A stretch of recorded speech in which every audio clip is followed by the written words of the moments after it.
एक रईसजादे की स्कॉर्पियो जो कि स्पीड की रील और स्टंट मारने के लिए अपने घर से गाड़ी लेके निकले थे अनलाइसेंस्ड। उस लड़के को गाड़ी चलानी भी नहीं आती। दिल्ली के द्वारका की एक सड़क, एक तेज रफ्तार स्कॉर्पियो, एक फन रील और एक 23 साल का लड़का जिसकी जिंदगी वहीं खत्म हो गई। ऐसे में सवाल उठता है कि क्या आजकल सोशल मीडिया की एक रील किसी की पूरी जिंदगी से ज्यादा कीमती हो गई है। नमस्कार, द हिंदी टॉप देख रहे हैं आप और मैं हूं आपके साथ जानिसार खान। दरअसल 3 फरवरी की सुबह साहिल धनेश्वरा अपने ऑफिस जा रहे थे। एक सामान्य दिन जैसा हर नौकरी पेशा युवा का होता है, लेकिन लाल बहादुर शास्त्री कॉलेज के पास अचानक एक स्कॉर्पियो जो कथित तौर पर स्पीड फन रील बना रही थी, दूसरी लेन से स्टंट करते हुए आई और साहिल की बाइक को टक्कर मार दी। साहिल की मां इन्ना माकन कहती हैं, मेरे बेटे की मौत उनकी फन रील की वजह से हुई है। जरा सोचिए, एक मां जिसने अकेले बेटे को पाला, फाइनेंशियल मुश्किलों में पढ़ाया और आज वो कह रही है कि उसका बेटा किसी के मजे की कीमत बन गया। साहिल धनेश्वरा की मदर, सिंगल पेरेंट।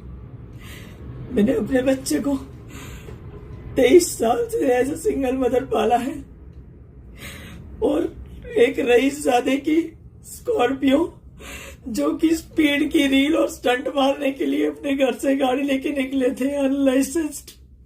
उस लड़के को गाड़ी चलानी भी नहीं आती। He was unlicensed driver. उसने 3 फरवरी को मेरे मासूम बच्चे को अपनी गाड़ी से ऑन द स्पॉट उड़ा दिया। दिल्ली पुलिस के मुताबिक पीसीआर कॉल सुबह 11:57 पर आई। मौके पर 3 गाड़ियां क्षतिग्रस्त हालत में मिली। साहिल को मौके पर ही मृत घोषित कर दिया। एक टैक्सी ड्राइवर भी गंभीर रूप से घायल हुआ। सीएनजी लेके आया था और उधर साइड में रोकी थी कि भाई खाना खा लेता हूँ, क्योंकि उधर बसें भी खड़ी रहती हैं, कॉलेज के बच्चों की गाड़ियां भी खड़ी रहे। तो मैं इधर साइड में आके लगा ली, लेफ्ट में बिल्कुल पटड़ी के साथ, और वो स्कॉर्पियो मेरे पीछे से आई।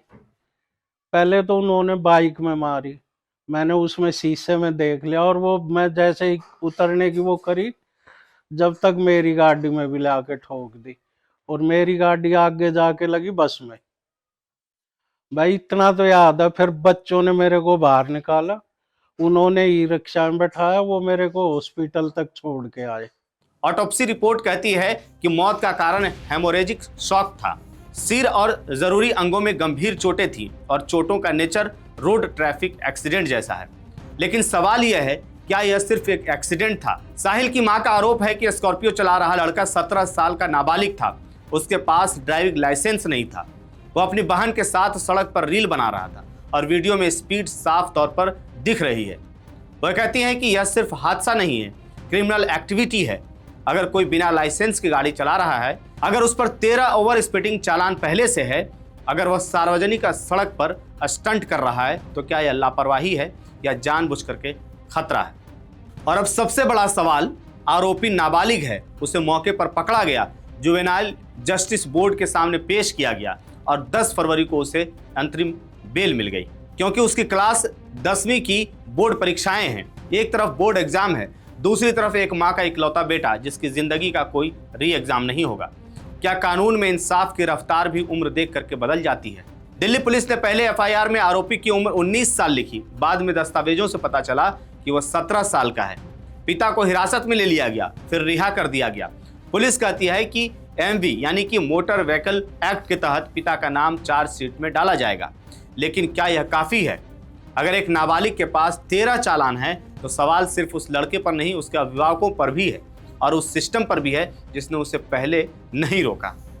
इन्ना माकन कहती हैं कि कुछ लोग सोचते हैं कि उनके माँ बाप अमीर हैं, इसलिए उस सड़क पर कुछ भी कर सकते हैं। यह वाक्य सिर्फ गुस्सा नहीं है, यह डर है। डर उस बात का है कि क्या कानून सबके लिए बराबर है। आपको बता दें कि साहिल बीबीए के फाइनल सेमेस्टर में थे। उन्हें मैनचेस्टर यूनिवर्सिटी में एडमिशन मिला था। वो इस साल यूके जाने की तैयारी कर रहे थे। दीवार पर उनके मेडल हैं, मोटिवेशनल नोट्स हैं और सपने हैं जो अब सिर्फ तस्वीर बन करके रह गए हैं। एक सिंगल मदर ने बेटे को संघर्ष से पाला और अब वह सोशल मीडिया पर जस्टिस फॉर साहिल नाम से मुहिम चला रही हैं।